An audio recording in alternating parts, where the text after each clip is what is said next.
À 4 heures du matin, horaire de la côte est des États-Unis, du 15 au 19 mars 2016, la chaîne Adult Swim a à chaque fois transmis le même programme durant exactement 11 minutes 54. Son nom est This House Has People in It.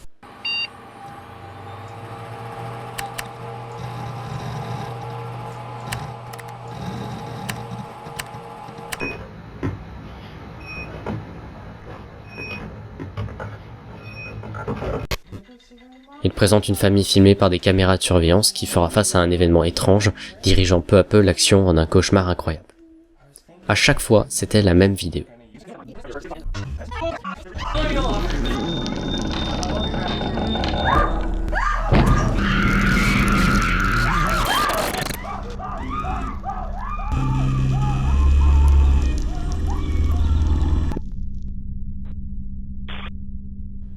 Le programme surprend, plus de 1,2 million de vues sur la vidéo postée sur la chaîne d'Adult Swim. Celui-ci est vite passé sous le scalpel des internautes, et on se rend compte qu'il y a énormément de détails cachés dans la vidéo. Que ce soit un étrange personnage en costume, des images subliminales assez cryptiques, et des messages notés dans les diverses pièces de la maison, le tout est très varié. La fin du programme annonce un titre de site internet. C'est à partir de là que le programme rentre vraiment dans l'intérêt des amateurs d'ARG. Ils foncent d'abord et regardent si le lien du site existe. Il s'agit du site de absurveillancesolution.com, le site à l'origine de la technologie des caméras de surveillance de la vidéo de This House Has People in It. Si on essaye de se connecter au site, car on ne peut que se connecter, pas créer de compte, et qu'on indique qu'on a oublié notre mot de passe, des séries de mails permettront d'avoir accès à un compte et d'avoir accès à une console, et non pas un véritable compte. Et c'est là que le mystère est passé d'un petit truc au pif, un peu marrant, à un monstre gigantesque. Les messages subliminaux et textes trouvables un peu partout dans la vidéo originale permettent d'avoir accès à plein d'autres vidéos de caméras de surveillance, et ça devient super chelou.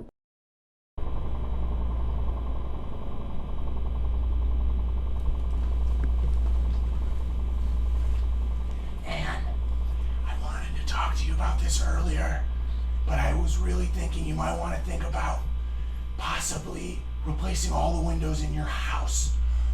It's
La maison étudiée par les caméras est habitée par un couple, Tom et Anne, leurs enfants, Madison, Amber et Jackson, et leur grand-mère, non nommée. Ils sont tous respectivement appelés Subject 1, Subject 2, etc. par la console du site. Et ce qui est intéressant, c'est qu'il n'y a pas non seulement des vidéos sur le site, mais il y a aussi une sorte de journal, observant les moindres faits et gestes de la famille dans la console. De plus, ce mystère possède une profondeur assez bluffante. Par exemple, regardez attentivement la télé dans la vidéo originale publiée sur Adult Swim. En fait, ce qui est diffusé, c'est un épisode d'une émission fictive, The Sculptor's Playground. Et si on cherche attentivement, on remarque qu'un épisode de The Sculptor's Playground traîne sur YouTube. C'est une émission bizarre et vraiment flippante dans laquelle un type nous apprend à faire des sculptures en argile. You're gonna have to wash your hands before and after using it because it's one of the easiest ways in the world to get Lynx disease. Il fait beaucoup mention d'une maladie, la maladie de Lynx. Et en fait, si on va sur le site de l'émission, on peut avoir plus d'infos sur cette maladie. Il s'agirait après vérification d'une fausse maladie, une maladie utilisée pour que les esprits les plus faibles en aient peur. Et il s'avère que plusieurs personnages dans This House Has People in It ont peur d'avoir la maladie de Lynx. En fait, le format de l'émission Findings ne nous permet pas de tout dévoiler sur le mystère. Il y a tellement de choses étranges dedans, de passages incompris et de mystères constants. On peut citer par exemple le Subject 7, car on connaît majoritairement tous les subjects, sauf le 7, jusqu'à ce que beaucoup soupçonnent qu'il s'agit de ceci.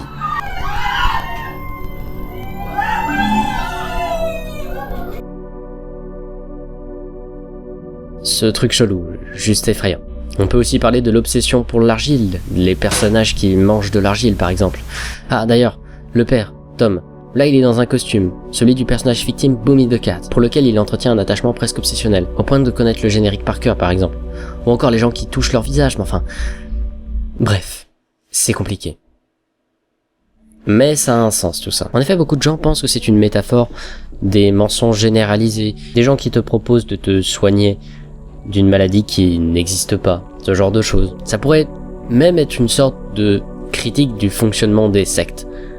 Mais voilà, vous comprenez un peu le truc. C'est un mystère profond et dont les entrailles les plus fumantes ne sont pas encore découvertes. Mais qui est le créateur de ce truc du coup? C'est Alan Resnick, un génie, le maître incontesté de l'univers ARG, tout simplement. C'est le David Lynch de l'ARG.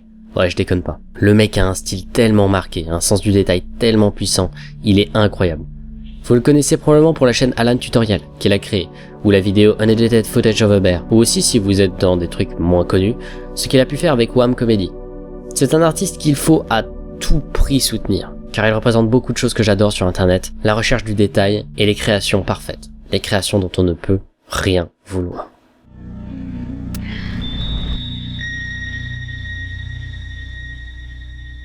Donc cet épisode court de Findings s'arrête là, j'en profite pour faire quelques annonces.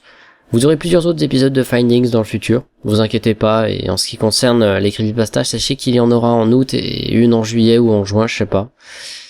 Mais rien n'est sûr, hein. Un truc est certain, je suis plus trop intéressé par l'univers creepypasta, sauf s'il est vraiment excellent. Donc je me mets à faire des épisodes de Findings parce que ça m'intéresse un peu plus en ce moment.